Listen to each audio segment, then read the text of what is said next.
Oke, silakan duduk. Itu yang masih muda, dan saya yakin kalau saya tanya orang tua di sini, ada yang mau jadi korban? Ada yang mau jadi korban? Yang muka-muka sakaratil maut. Ada yang jadi korban? Bapak mau enggak jadi korban? Anda mau dia. Ibu-ibu, ada mau uang 100? Ada ibu? Ada mau? 100.000. Ibu, ada? Ibu majelis taklim. Ibu majelis taklim yang menyanyi tadi. Ibu mau? Saya kasih, Bu. Enggak mau ditanya. Kalau begitu enggak usah saya kasih duit, saya tanya, Ibu. Istri ketiganya Nabi siapa?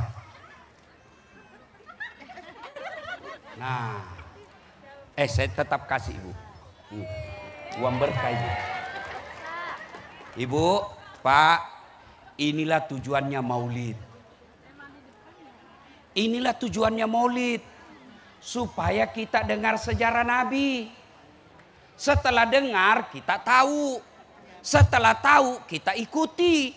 Sesuai yang kita mampu. Jangan tiap tahun maulid, tapi tidak ada pengetahuan soal Nabi.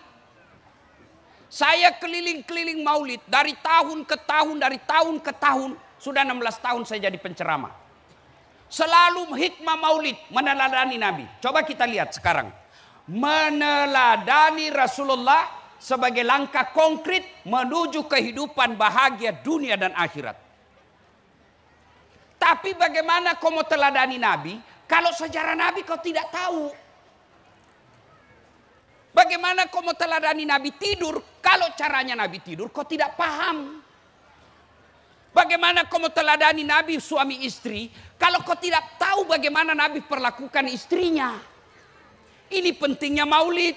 Maka saudara-saudaraku yang tidak mau maulid silahkan. Tujuannya maulid supaya apa? Kita tahu sejarahnya Nabi. Anak-anak Nabi 3 laki-laki 4 perempuan. Stop. Ada yang baru tahu 7 anaknya Nabi. Iya toh. Pertama Qasim. 3 laki-laki 4 perempuan. Pertama Qasim, Abdullah, Ibrahim, Zainab, Ruqayyah, Ummu Kalsum, Fatimah. Ada tadi kau sebut namanya itu tadi, saya sebut nama anak-anak Nabi. Ada Hasan Hussein itu dek, cucunya Nabi. Ya? You understand?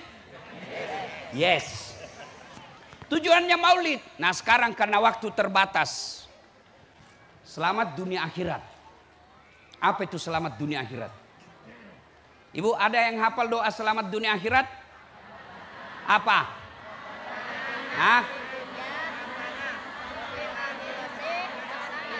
Wakina.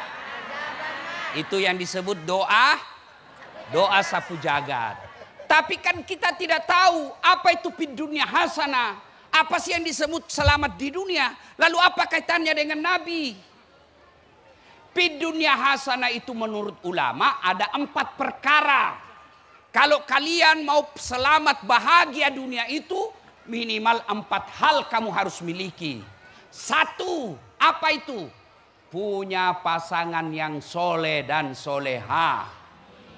Punya istri yang soleha, punya suami yang soleh. Kenapa orang setelah menikah jauh dari bahagia? Padahal hartanya banyak, tinggi jabatannya, mobilnya lengkap, rumahnya mewah, tempat tidurnya spring bed, pembantunya 2, babysitternya 4. Tapi suami istri saling menghina. Kenapa? Karena dia tidak mencontoh Nabi. Ya dia contoh siapa? Sinetron. Ya. Bermula dari salah memilih pasangan. Orang tua sekarang memilihkan jodoh untuk anaknya. Apa yang ditanya? Apa kerjanya? Kamu suka enggak? Orang tua dulu enggak ada cinta-cinta. Tapi setia hingga akhir. Enggak ada pacar-pacaran. Apa betul Ustaz tidak pacaran bahagia? Saya buktinya. Saya tidak kenal istri saya waktu saya lamar. Tidak pernah ketemu. Tidak pernah lihat fotonya. Nanti selesai ijab kabul, masuk kamar, baru saya pertama kali lihat wajah saya. Saya bahagia. Sekarang anak-anak kita pacaran 4 tahun. Sudah menikah, baru 2 tahun cerai. Waktu mau menikah, dialah laki-laki yang terbaik buatku.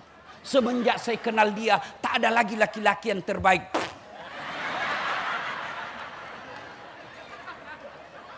Kenapa? Dari salah, dari dia pertama milih jodoh. Orang tua juga salah.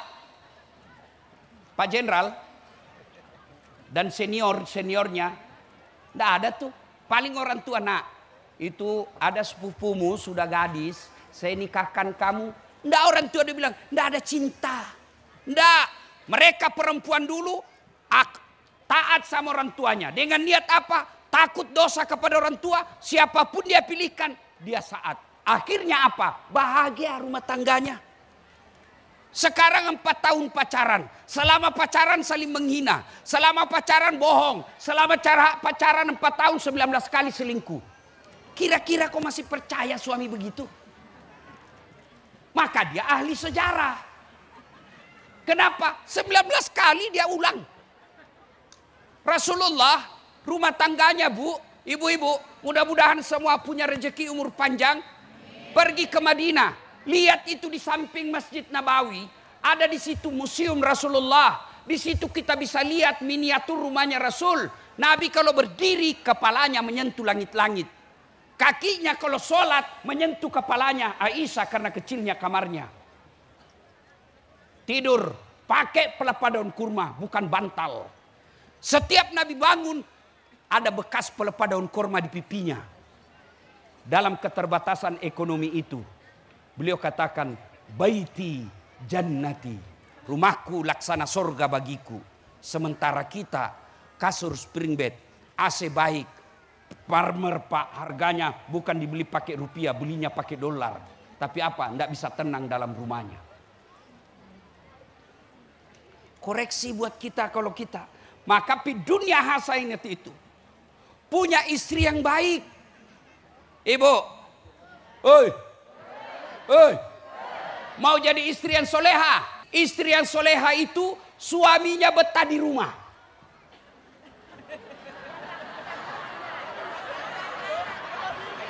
Apa? Dia bilang suaminya. Menderita kita kalau di rumah Ustaz. Sampai ada yang bilang, Ustaz, bolehkah kita itu nanti di sorga kalau ada istri kita minta tempat lain? Ayo ibu. Ayo bu. Bu. Kalau ibu mau tahu, ibu sebagai istri yang soleha, kalau suamimu betah di rumah, selalu gelisah mau pulang, itu wanita penghuni sorga. Tapi kalau tidak betah di rumah, perlu koreksi. Jangan marah ya bu ya, jangan marah. Ini tujuannya ceramah supaya ibu bawa pulang ada perubahan. Apalagi kalau ibu sudah 60 tahun ke atas, mau kemana ibu? Ada kawan saya tanya, kenapa sih kau jarang sekali ngopi di rumahmu? Kenapa kau tidak ngopi di rumahmu? Apa katanya? Ngopi di rumah Ustaz, kopi diminum, ngomelan dirasa. Bu, mau jadi istri yang soleha? Bawa pulang besok, buat suamimu tenang di rumah. Datang suamimu marah-marah, kau peluk baik-baik. Bila kamu di sisiku, hati rasa syahdu. Mulai ketawa itu. Begitu dia duduk, belum selesai marahnya, kau peluk makin rapat, nyanyi lagi. Insaflah wahai ya ibu ya, itu lagu-lagu dulu ya, ibu-ibu dulu. Tidak ada majelis taklimnya, lagu-lagunya dakwah. Kalau lagu ibu-ibu sekarang apa? Cikampek, Tasikmalaya, aku capek gara-gara dia. Bleh. Apa kok dapat itu Cikampek?